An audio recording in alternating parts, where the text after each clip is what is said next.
Hi, everyone. So good afternoon again from Chicago, and thank you all for joining us. I'm Filippo Lancieri, a postdoctoral fellow at ETH Zurich and a research fellow here at the Stigler Center. And this afternoon, we are really delighted to facilitate a debate between Eric Posner and Carl Shapiro, moderated by Deni Mantzari. As usual, the views of our guests are their own and not those of the University of Chicago. And you can find this video later on YouTube, so keep in mind that you're on the record and recorded. We're very happy to host this debate because at the conference last year, we had a discussion on mergers and how to rethink the consumer welfare standard. And then Eric and Carl started a lively debate that we didn't have much time to finish. And we were like, okay, why don't we give them an hour to hash things out, And that's basically what we're going to have now. So let me briefly introduce our speakers and moderator. So in the middle, 6'5", no, I'm joking. Eric Posner is the Kirkland Ellis Distinguished Service Professor of Law and Arthur and Stern Kane Research Chair at the University of Chicago Law School. And before that, he served as counsel to the Assistant Attorney General for Antitrust Division of the Department of Justice from 22 to 2023.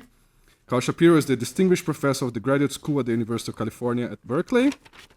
And he had many positions in government as well, including as members of the President's Council of Economic Advisor and also as Deputy Assistant Attorney General for Economics at the Antitrust Division. And Deni is an Associate Professor in Competition Law and Policy at the University College London Faculty of Law. And I think it's nice to say that Deni's work really focuses on how courts comparatively employ economic evidence. And she has a book out that you should check that's called Courts, Regulators, and the Scrutiny of Economic Evidence, Comparative Perspectives. So without further ado, I give it to you, Deni. Thank you very much. Thank you so much, Filippo. I have one slide. Let's see if it works. Oh, there it is. But it's one unreadable slide. Can you read it? I can't read it. So, okay. So it's really nice to be here and to debate with Carl, who I greatly admire. I read a huge amount of his work, so I'm prepared for this debate, I suppose. I think someone yesterday, was it Fiona, said that law professors in America don't actually talk about law. I'm going to have to break from that mold for the purpose of this debate because the question is the role of economics in merger review. And merger review is obviously a legal process. It's effectively required by law. And the agencies are supposed to follow the law, although, of course, they have discretion as well. As enforcement agencies, they have a fair amount of discretion to choose how to allocate their time and which mergers to focus on based on their assessment of the public interest. But let me just start with the law. The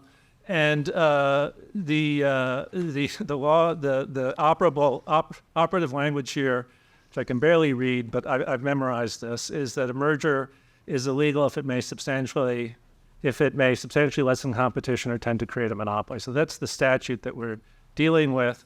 It is, although a very short statute, in a way, fairly clear. And before I talk about how a lawyer would interpret it, how a judge or a lawyer would interpret the statute, let me start with what I understand the economic theory of antitrust law to be. And I use this very broadly because economists who write in industrial organization and write about antitrust obviously have disagreements and emphasize different aspects of this. I think of the economic theory of antitrust law as going back to Oliver Williamson's famous 1968 article, which proposed a very simple cost-benefit analysis for evaluating mergers. And Williamson has said later that I think his boss, Donald Turner, had asked him to come up with some kind of maybe test for determining which mergers the agencies should challenge. And Williamson said he talked to the lawyers and they just said, oh, well, you have to enforce the statute, which didn't satisfy him. So he came up with this cost-benefit test. And his cost-benefit test, is extremely simple, famously simple. He even called it the naive model in his paper. And he says that a merger should be blocked if it's inefficient, if the costs are greater than the benefits. He identifies the benefits being efficiency, economies of scale, the benefits of a merger, and the costs are the deadweight cost that results from higher market power, if that should take place, and higher prices. This view was adopted by Bork in his work. And while Williamson was very cautious, and most of his papers are actually qualifications and cautions about his test, Bork dismisses all of those qualifications. I'll talk about some of them, and just says this is the test for merger challenges. And as far as I can tell, it's a little unclear that this was a test that was adopted by the Reagan administration, possibly informally, I'm not sure, but they did stop challenging mergers in the late 1980s for a few years, and possibly because they applied this test. Now, the odd thing about this test from a legal perspective, from the perspective of statutory interpretation, is that it basically says that the defendants, the merging parties, are allowed to merge as long as any harm that they impose on consumers, for example, is less than the benefits to them, right? And so, so their profits, if their profits go up enough because of market power and reduced costs, the merger should be approved. Now, that view didn't stick, and I think it's just so obviously in tension with the purpose of the law. And ultimately, the view that replaced it, which I think is probably the economic view now, although economists disagree about it, is a consumer surplus view. And so a merger should be blocked if it will raise prices, basically. And so what it requires, this view, for a merger to go through is that the cost savings resulting from economies of scale are passed through to consumers, so that any increasing price pressure as a result of the greater market power is offset, and consumers are better off. So I think of that as something like the economic theory. Certainly there are economists who make this argument, maybe most economists. I believe Carl's theory is something like this, based on his pro-market piece in anticipation of this debate, but Carl can correct me if I'm wrong. So let me turn to the law now. So there is, a whole, for the lawyers here, this is obvious. There's a whole kind of infrastructure or set of rules or community understanding of how one interprets law. And the rules here, the toolkit here is not very complicated. It's mostly common sense, but it's worth going through it a little bit to understand what goes awry with the economic theory. So courts, particularly these days, like to focus on the plain meaning of the statute. And this statute actually does have a discernible plain meaning, which is that, competition, we're worried about competition going down. Competition means something like rivalry. It means you have a bunch of firms that are trying to poach each other's customers or other trading partners by offering better terms to them, or by engaging in marketing or what have you, but they're fighting against each other for business, right? That's what rivalry means. You can think of a rivalry test if you want, or a competition test, but it doesn't go beyond that, right? So the term substantially less than competition means that you have multiple firms that are doing this, that are competing with each other, and as a result of the merger, there's less of that going on. Now, there could be less of that going on simply because there are fewer firms. So if one firm faces a lot of other firms, it may compete for business more vigorously than if it just faces one, okay? Or it could happen because, let's say, this has been discussed a lot, the firm that is acquired is a maverick. And so firms in the past had coordinated or colluded or something like that, had not because of the behavior of the maverick. And after the acquisition of the maverick, that becomes easier or more likely to occur, okay? So the statute seems to be focused on that kind of behavior. And this is very much different from either form of cost-benefit analysis, the total surplus or the consumer surplus test. And the easiest way to see this is just to imagine a 2-to-1 merger. This is the beginning of our debate, I guess, a year ago. A 2-to-1 merger that could reduce prices because of, big economies of scale that are passed through to consumers. But it seems pretty obviously to be prohibited by the statute, which says, you're not allowed to merge into a monopoly. Well, what about a 3-to-2 merger or a 4-to-3 merger? Well, if you just tend to create a monopoly, which doesn't just mean 2-to-1, it might mean 3-to-2 or 4-to-3, and you attach it to the substantially lessened competition, maybe that means 5-to-4 or 6-to-5, who knows? That seems to be what the statute is prohibiting. Okay, and now you might ask, well, where's the line for substantially to lessen competition? Is all rivalry, are all mergers prohibited? Because all mergers, well, as a general proposition, nearly all mergers are going to reduce rivalry, at least between the merging firms. And the answer is no. Congress has put in a de minimis test and left it to the courts to figure out what that should be. Okay.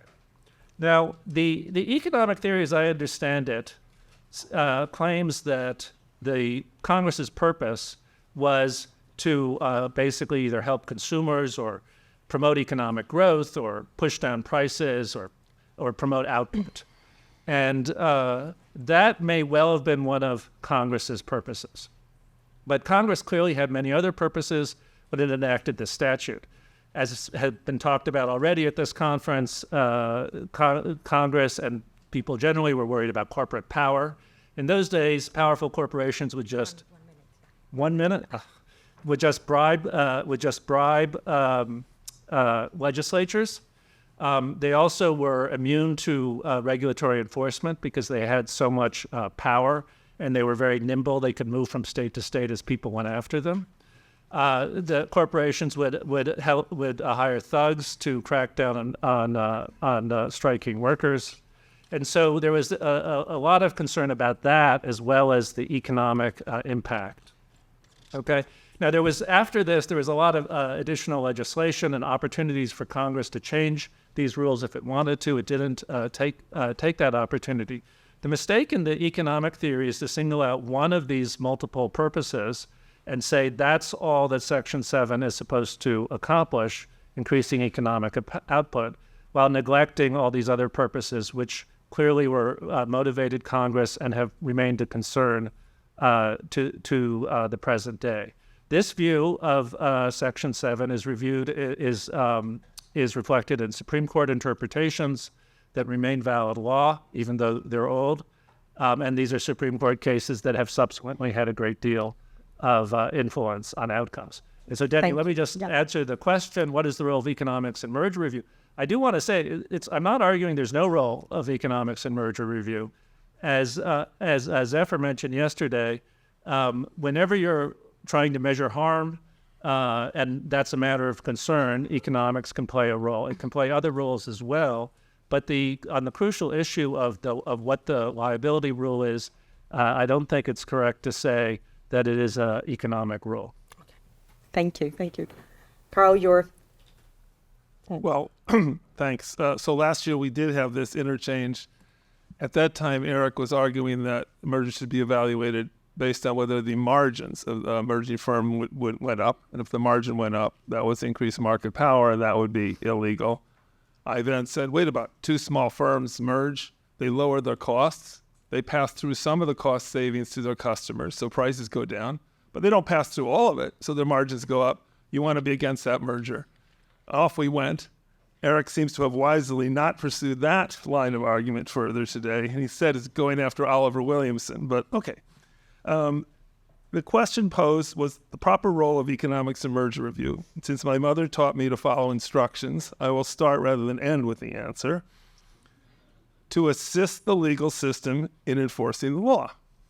Okay, so we better go to the law, and I'm speaking now based on not only my academic writings, but time in government serving as an expert witness in merger cases.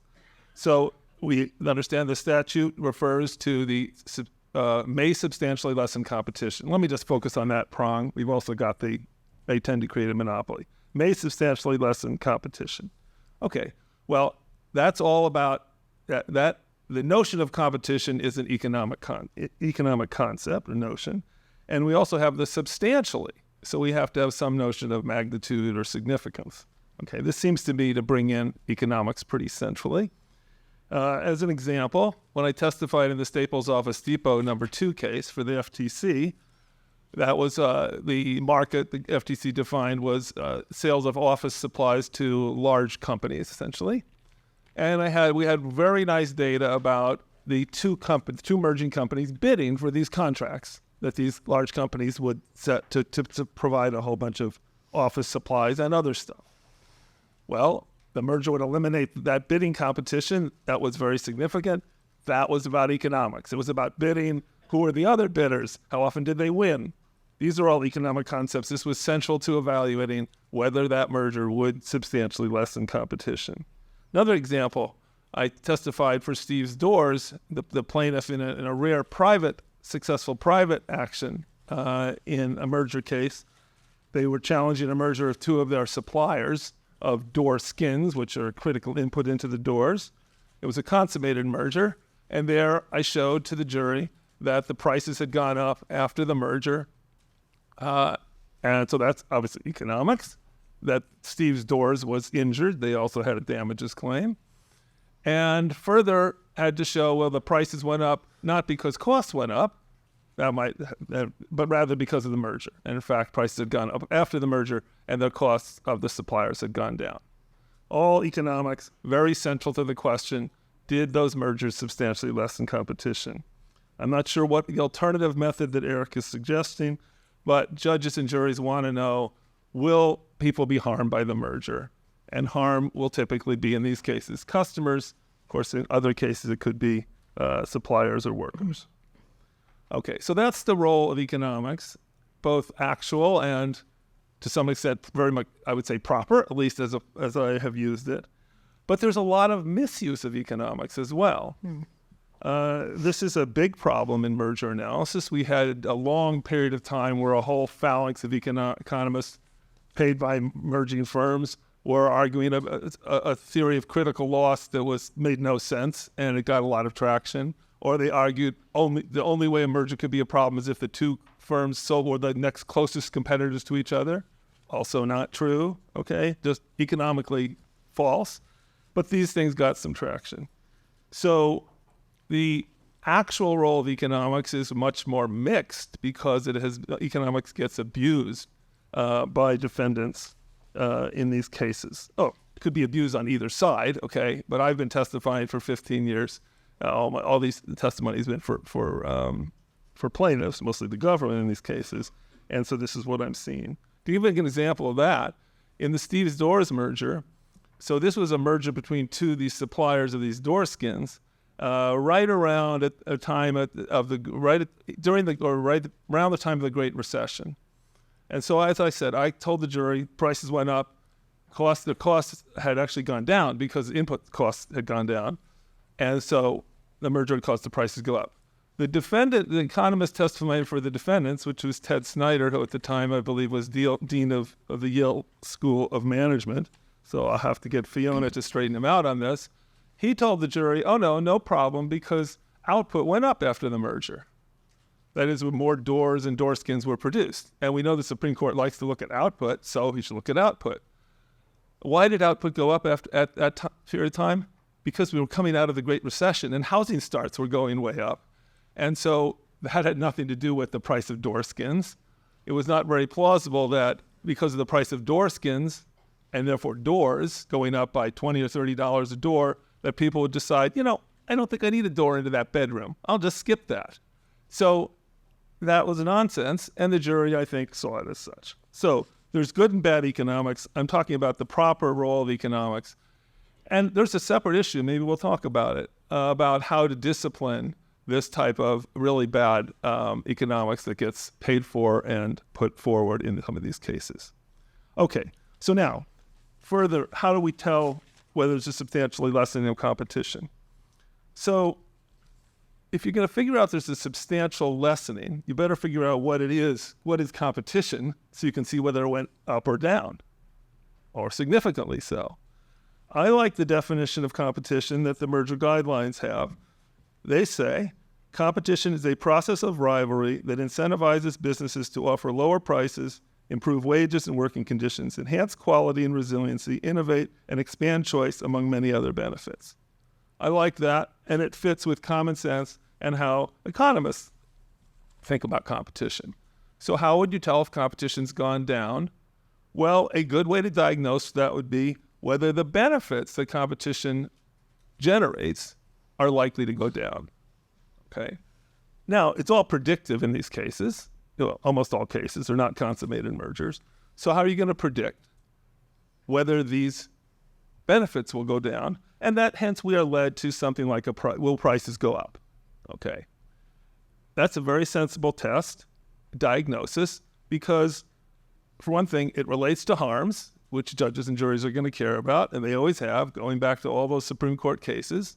In Philadelphia National Bank, the Supreme Court was concerned about whether business borrowers in the Philadelphia area would get less attractive terms or other conditions because of lessened rivalry among the banks.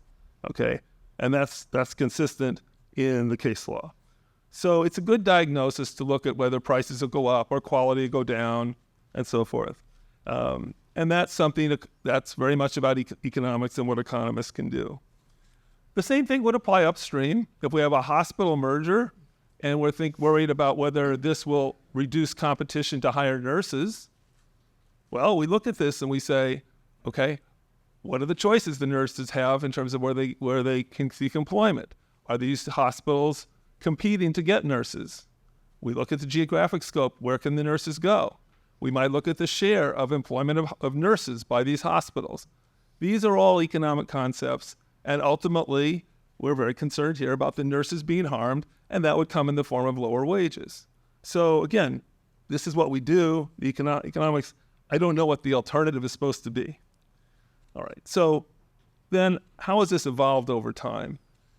There's I think generally quite a productive interaction between the courts, the agencies through the merger guidelines, and academic work and other research in economics, that this diagnosis, how do we diagnose a substantial lessening of competition? We've changed our tools, and we've gotten better, I would say, at how to diagnose. In the mid-20th century, the structured conduct performance paradigm was paramount, reigned in industrial organization economics, and that was reflected in the Philadelphia National Bank decision, which quoted a number of economists for the structural presumption and quoted them on the shares that might be sufficient that led to the 30% share we have there. Over decades, economists have learned, we have developed more game theoretic tools. We've understood, many different types of markets and how different they are. We've developed unilateral effects. We have demand estimation. We have merger simulation, bidding models, all these other tools. Those have been brought into practice. The merger guidelines have assisted with that. And the latest iteration, we see that again in the form of talking about not just labor markets, but platform markets as a leading example. So this process, I think, is quite healthy.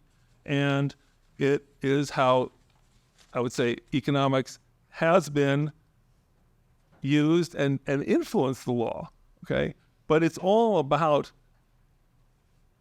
improving the way in which we interpret, implement this statute regarding substantial lessening of competition. I don't really see an alternative.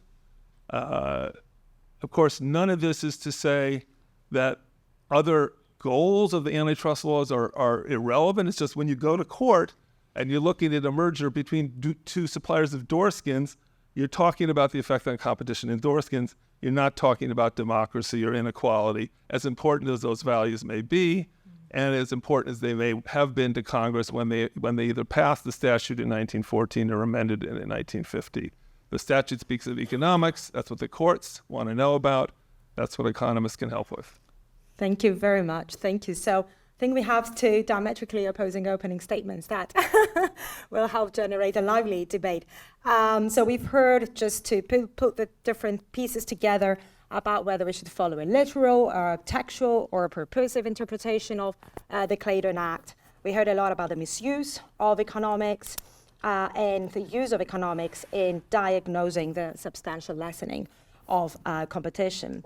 And it's on the Section 7 of the Clayton Act, the merger is prohibited if the effect of such acquisition may be to substantially lessen competition or tend to create a monopoly. But are we looking only at price effects?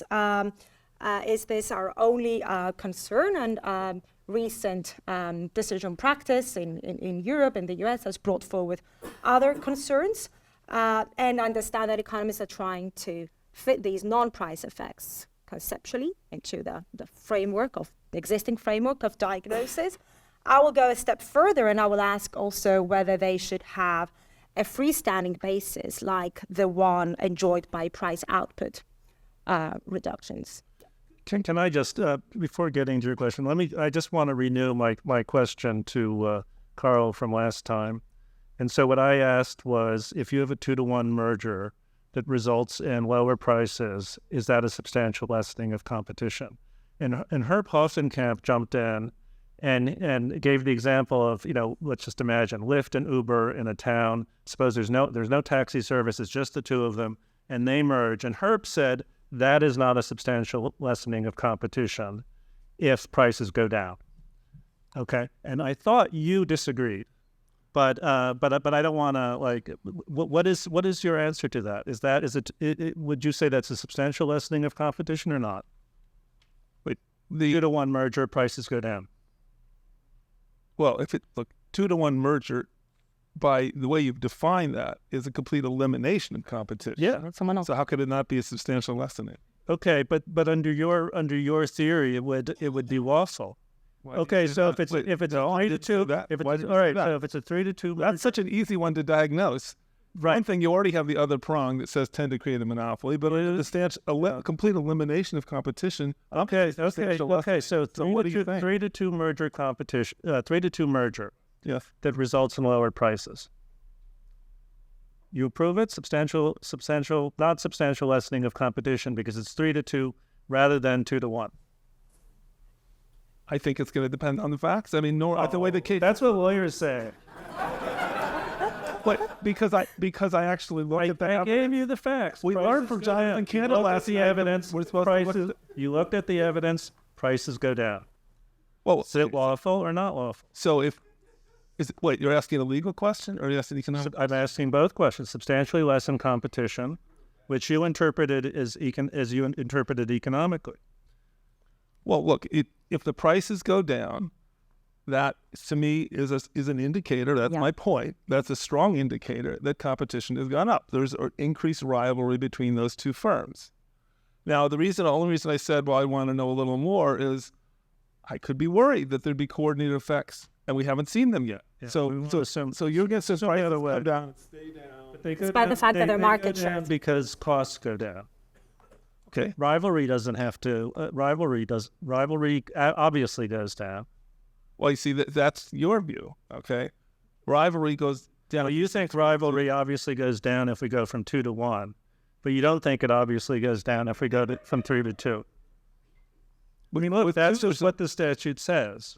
Look, this sounds like sort of a pointless dancing on the head of a, seriously?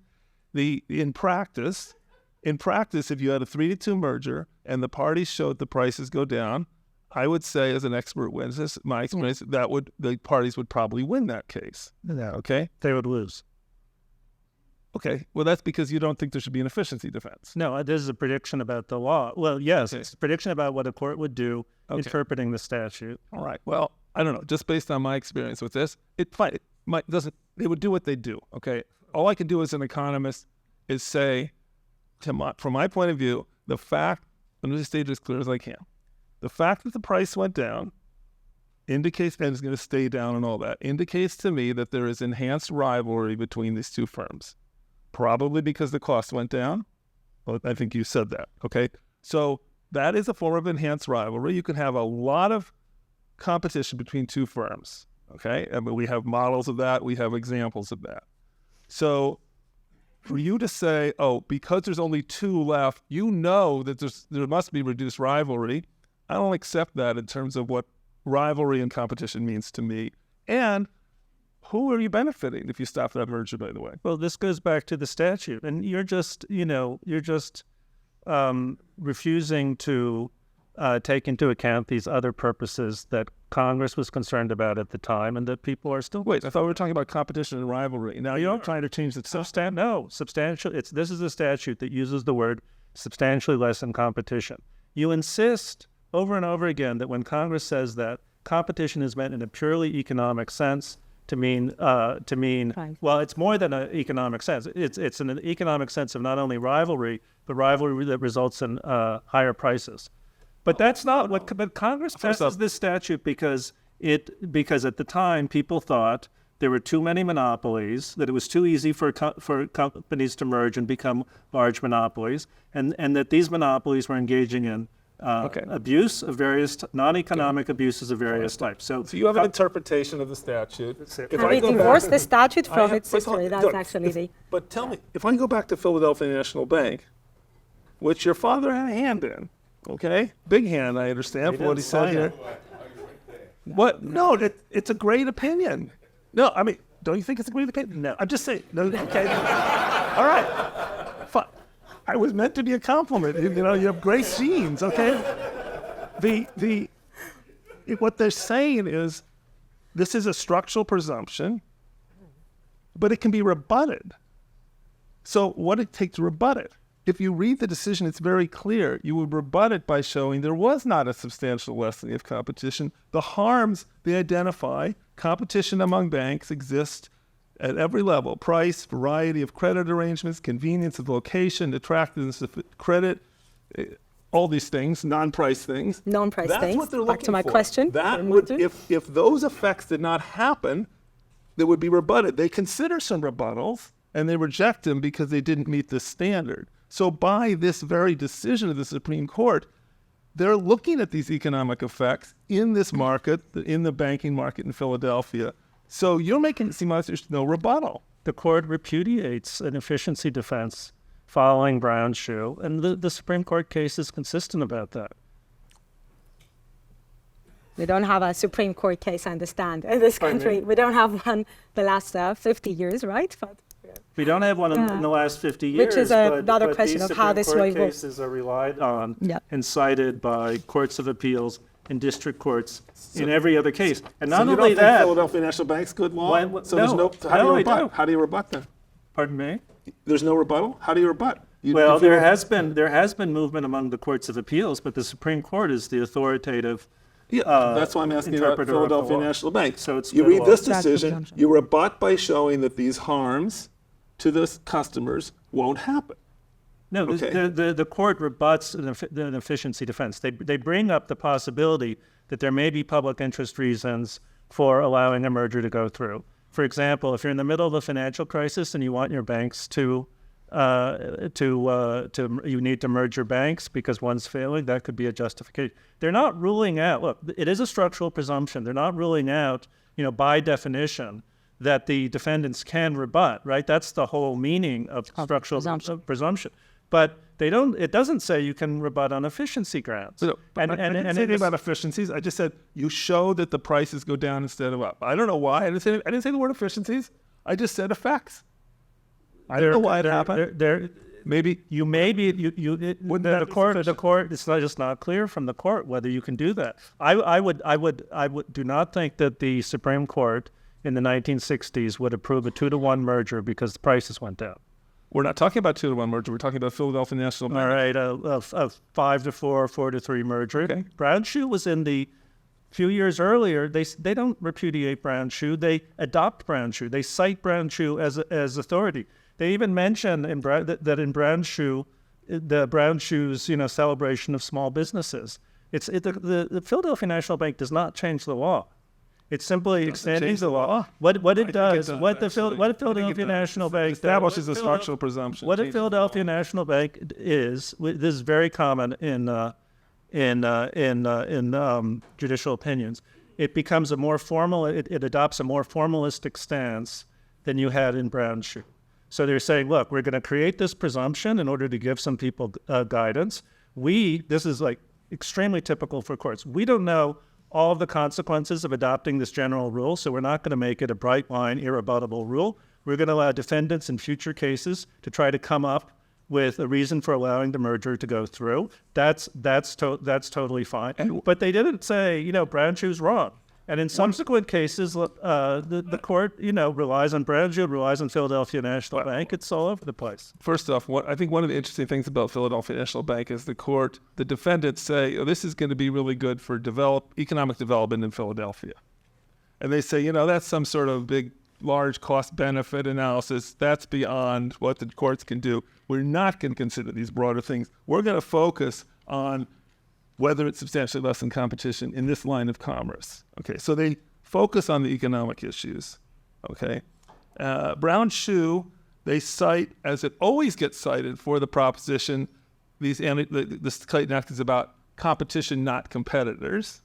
Okay. And that's predominant. That's overwhelmingly what Brown shoe, and that's how economists think about it as well. But look, I am going to stop debating the law. Okay. Good. I'm just because. But let me, Deni, let me quickly. I thought the law and the law, I agree. I was about to stop also. Okay, so you get the last word. I did want to respond to a couple other things you said. So first of all, I'm not repudiating my earlier view. I think of market power as just a way of measuring rivalry or competition. It's just a statistic that could be useful.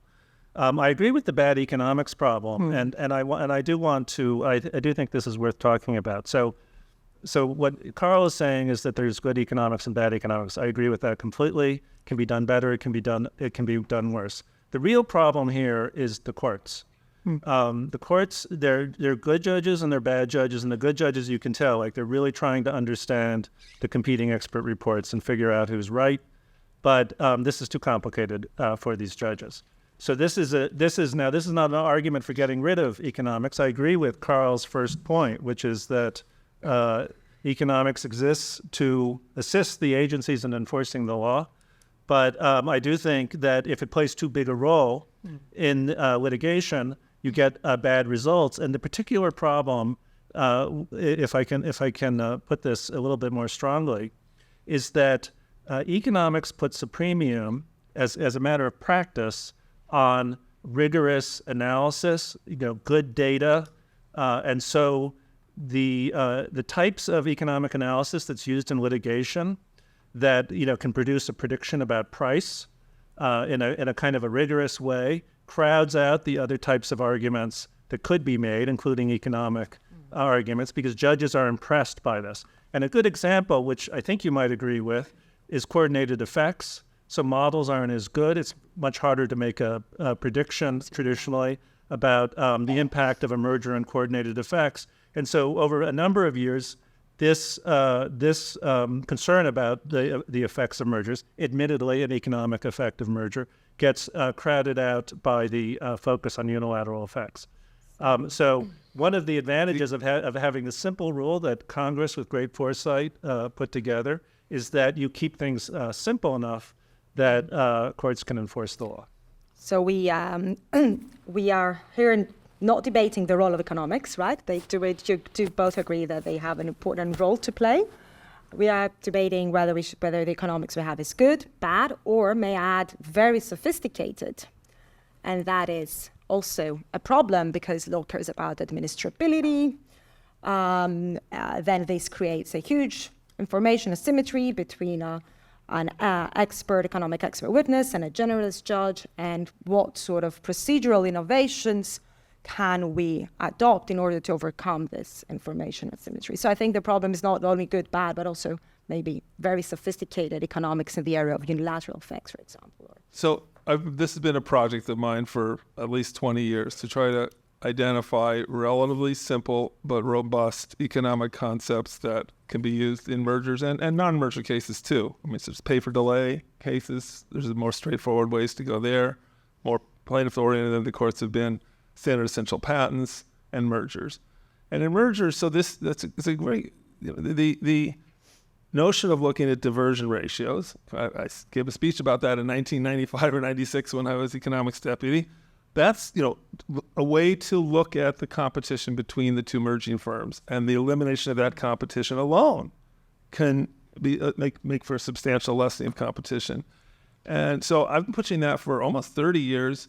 It's hard because the courts are, the case law is so rigid and set about you have to define the relevant market, and there's typically to measure market shares, which economists know is not necessarily the most informative way to diagnose these things.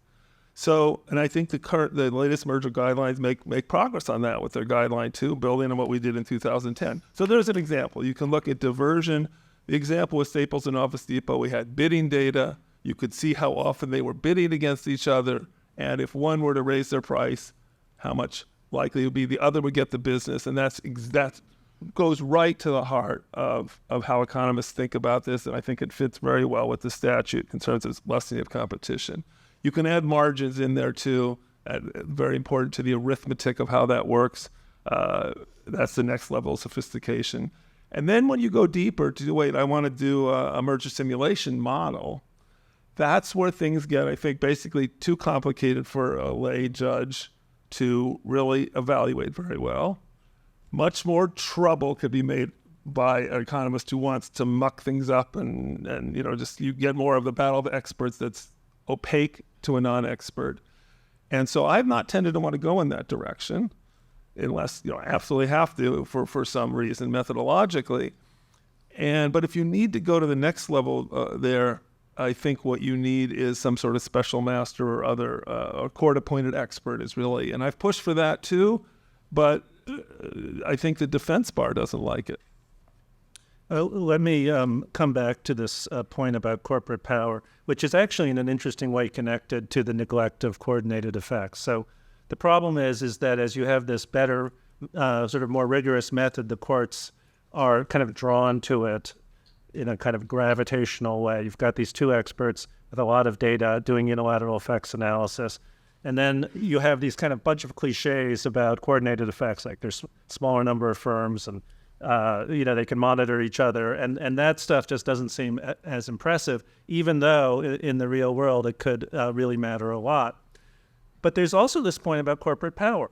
So Carl said earlier when he was working on the Doors and Dorskins case, it has nothing to do with corporate power. These two manufacturers of doors and Dorskins get together. Like, are they gonna have more power? I mean, I should say political power, more power over, to influence legislatures?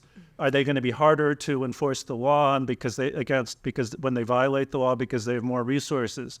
So there's no data out there that you can use to make a prediction about the impact of the merger on the effect that this new firm is going to have on legislative outcomes and regulatory outcomes. There just isn't any data there.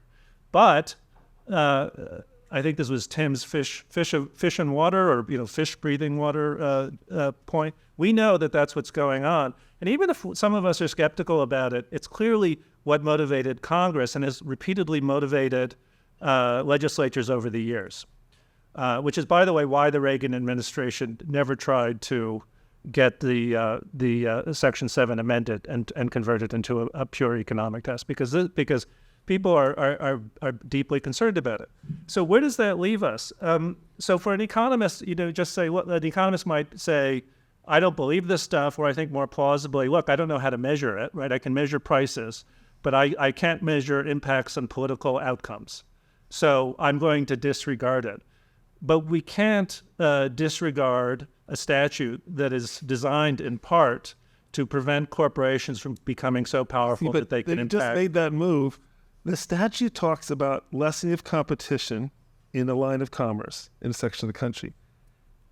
The courts have interest in that. You can have this debate all you want about broader effects, and it's not what's happening in the courtroom, Eric. Well, that's okay. Well, it's not what's happening at the agencies, and I don't think it can or should happen until the law gets changed, because that's what the statute says. No, it doesn't. The statute could have said. The statute could have said. Doesn't say. It could have said. I thought it was the one thing you're defining was the statute. You're defining competition. You're defining competition in terms of its effects, its economic effects. But competition has other effects as well. There are two things going on. Just think of, all right, I'm gonna exploit my comparative disadvantage here. Think of the Cornell model. Like, there's the independent variable here, number of firms, okay, and then there's the dependent variable, right? The number of firms is rivalry, right? In that particular model, it's a measure of rivalry, and the ultimate price or output is an economic effect that we care about. We could also do a political Cornell model, right? And political scientists have done this. There's a second variable dependent variable you're looking at, which is political outcomes, which affect legislatures, which might affect prices, or it might affect freedom, or it might affect something else. Congress wasn't making this distinction. It was worried about trusts and big corporations because of a range of bad social effects. It is not clear, and I agree with you here. I definitely agree with you here. I do not think a court should, when it's evaluating a merger, try to make a specific prediction about whether this new corporation is going to give donations to Republicans or Democrats. But what I do think is the case is that the argument for just a very strict rivalry-only test, which is what is it in the statute, is a way of preventing mergers that produce these other kind of diffuse, unmeasurable, but important outcomes that Congress cares about. I think just to build up on this point, is economics the only source of wisdom? Should economics be the only source of wisdom in merger control? And with this question, I can open the floor to your questions. And we can take this first question over there and maybe the other question. Can I comment directly on this question of the politics and the economics? I think one way to think of this is the political market is not the same thing as the economic market. In other words, you take it that you could get a merger which you thought had no economic impact at all, yet made that firm very large, and therefore gave it political strength. So I think when you're worried about, it's a completely legitimate thing to be worried about politics, but the measure of whether a company is strong politically may have nothing to do with its less than competition in one market, but its overall size. And if you want to say it's bad because it's big, you should go after that. That's a totally different set of tools. You can tax those firms very heavily if they get large. You can put some cap on how big firms can get.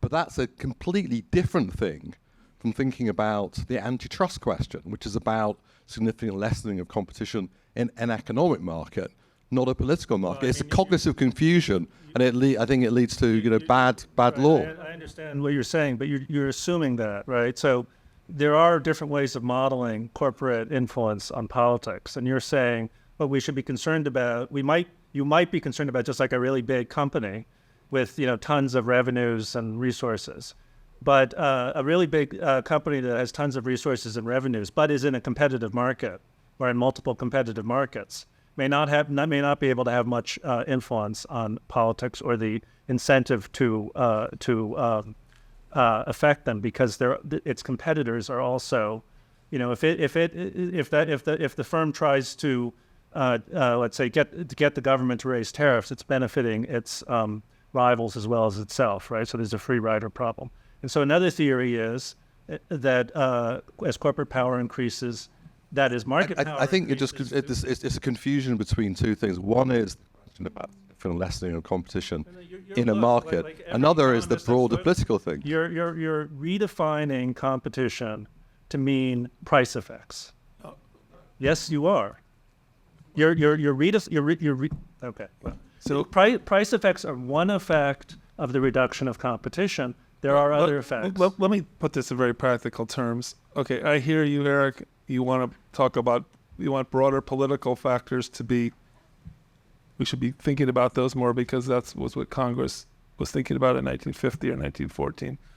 I guess I'm going to say to this group, as somebody who's been doing this for a while in the trenches,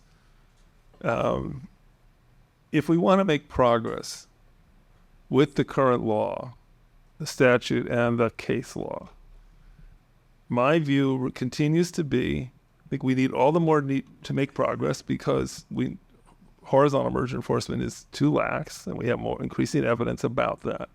The way to make progress is not to go off in some very different direction. It's to discipline the use of economics in these cases, so we get more decisions by judges that are accurate in terms of which mergers actually may substantially lessen competition, with the may being emphasized, as the current guidelines do. And I think bringing in all these other issues is not a helpful way to move forward.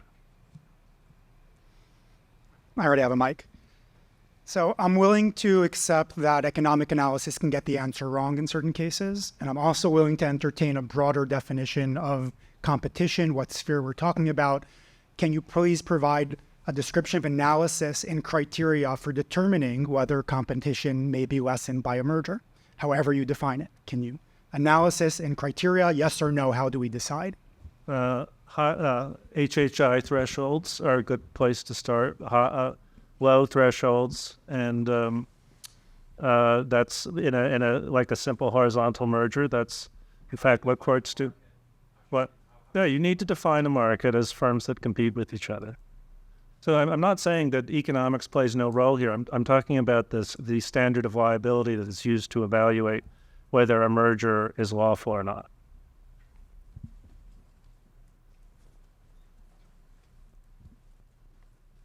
And Tommaso, and then John. Thanks. I just wanted to continue on what Simcha said. So you said perhaps economics has not helped in reaching good decisions in some cases. Okay, you accepted that.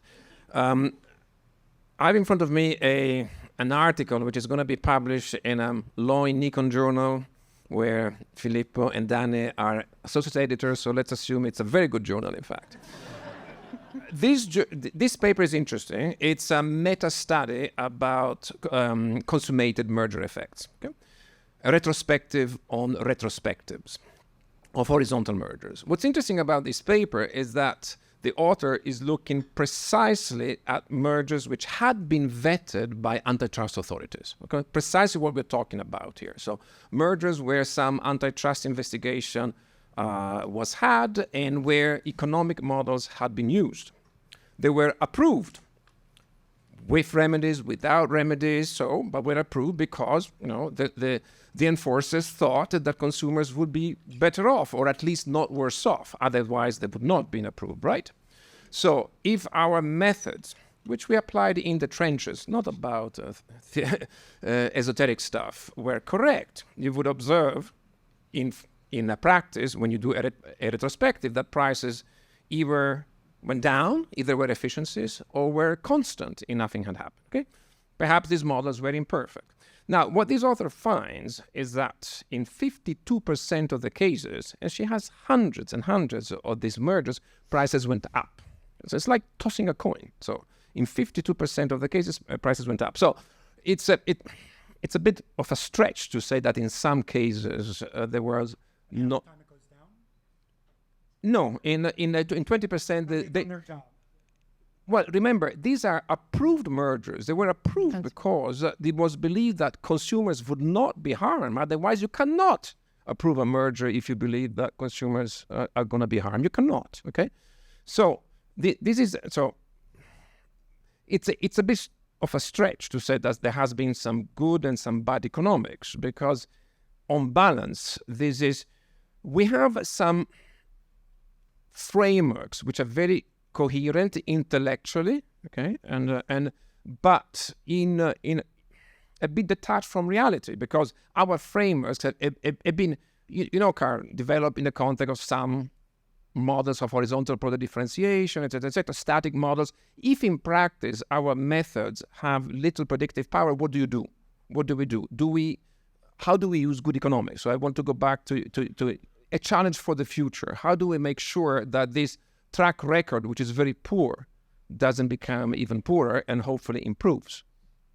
Can we also take the second question and then address both questions? Is this, yeah? Professor John, I think you had your hand first, and I will go to the gentleman as well. Yeah, this is a fascinating discussion for me. Thinking about 1914, I'm enthusiastic about that. I've gone through all the JSTOR scholarship dealing with monopoly, which you can do now. You can figure out what was in the heads. And this question about prediction, I think, is an interesting one. It's of great concern to economics. But this concern about process, I think Professor Posner is absolutely right on the facts. Those were the issues that engaged the lawmakers and the academics. And the relative influence of, say, lawyers versus economists was very different in 1914 than it has been, say, since, 1980. So if we're going to make an originalist argument about Clayton, as some have tried to make about the Sherman Act or the Antitrust Act of 1890, which has been attributed to John Sherman, mistakenly, then it seems to me that there's a lot of material we could draw on, and this would be jurists 1, economists 0. That's how I would look at it if we really are concerned about intent. Now, maybe we're not concerned about intent. Maybe that intent is not helpful. But if we are, I think these issues concerning labor, issues concerning political influence, issues concerning all kinds of financial manipulation, none of which have direct influence on price, were in the minds of lawmakers and jurists. So I just, jurist 1, economist 0, do we care? Do we care what the lawmakers intended in 1914? So first, Thomas's question, would you like to? Well, maybe that's for you. Well, I happen to be very familiar with the literature on merger retrospectives since I've just been finishing up a paper with Ali Yurakoglu at Stanford on that and some other related topics. There's a very mixed literature. There's some areas like hospital mergers where it's just really clear that there have been a lot of mergers that have been caused prices to go up, been anti-competitive. In many other areas, it's really mixed, and it's very hard to look at that literature and come up with, I see what the diagnostics should be. How we could tell the good ones from the bad ones. Now, this is, of course, with the sample selection issue, you're only observing mergers that were allowed to go through, right? But I take your general point, Tommaso. I mean, by the way, I don't think our tools are as bad as your question would. I would dispute that. Okay. In general, I think our tools are pretty good, but it's very hard to predict generally. Okay. And I've seen more than one judge go like, "What? You're telling me in this merger case I'm supposed to actually predict the future? I don't have a crystal ball." They're so startled that that's what they're supposed to do. Okay. Now, simple rules like Eric wants are one way to go. We have a structural presumption. I'm a paper with Herb Hovenkamp. I've been embracing that. I mean, it's a critical way in which the government wins. Okay, so that of course, then it turns the complexity into the market definition. Okay, there's no getting around that. I mean, in some cases it's easy, maybe. In a lot of cases, it's not, particularly with differentiated products. So I just don't think there's a simple bright line rule. And the people who say, "Oh, we'll just do market shares," then they have market definition. So I think we got to keep learning. I'm in favor of this area as other areas. The way to proceed is to create rebuttable presumptions. And maybe it's pretty hard to rebut sometimes. Here we have the rebuttable presumption based on market structure. I would go for a rebuttable presumption based on unilateral effects without defining a market, with sufficiently important. And the guideline 2 and the merger guidelines are trying to go there, but they know they're swimming upstream with the case law. So it's the next move to try to move the law there. Okay. And I think those sort of diagnostic tools would help there in terms of diversion, how much of the firm's competing. It doesn't help us with coordinated effects, that particular one. That's still a problem. So we just got to keep working, but not get distracted by extraneous stuff that doesn't have to do with competition in some line of commerce.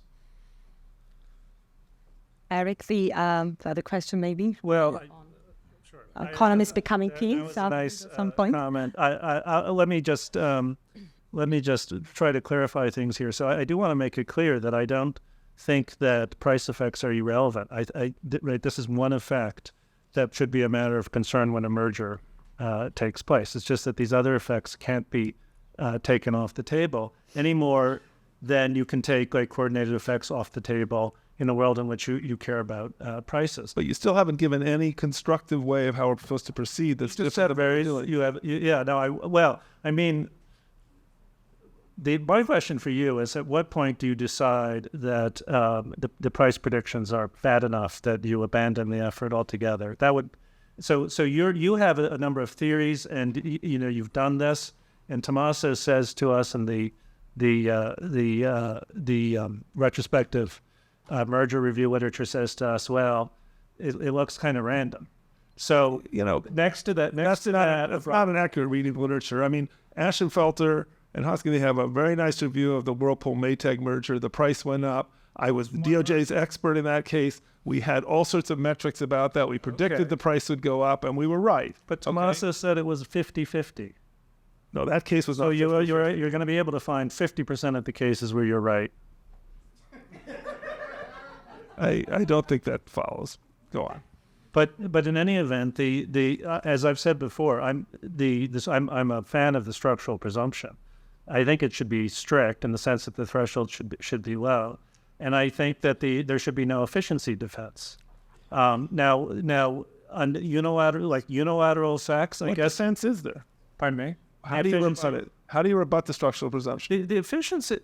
You could show, for example, that entry barriers are very low. Okay. You could show that the firms, are stuck in long-term contracts. You might be able to when the agencies are engaging in enforcement, they could use any kind of public interest consideration that is reasonable and within the consistent with the statute. But I think if you read the cases, you've read the cases, I've read the cases, and as you've said, the structural presumption is absolutely central in horizontal merger cases. It's virtually always there because it's something that the courts can understand. And if you have a strict standard, that's a way of not only, one hopes, preventing prices from increasing, but it also prevents corporations from becoming excessively powerful. We have 2 more minutes left, so that is your wrap-up comments. 1 minute for. So you want to put all the weight onto that economic thing called the hypothetical monopolist test? Best, yeah. Or do you want to use some other method of defining the market since you're so big on Economics is great for market definition. It is for that, but not the other stuff. Good to know. Okay. We agree on something. So we agree that you disagree, but you've ended up agreeing on certain aspects, which is actually maybe an indication that this debate was a successful one. I would like to thank you very, very much for a lively debate and the audience for following. Thank you.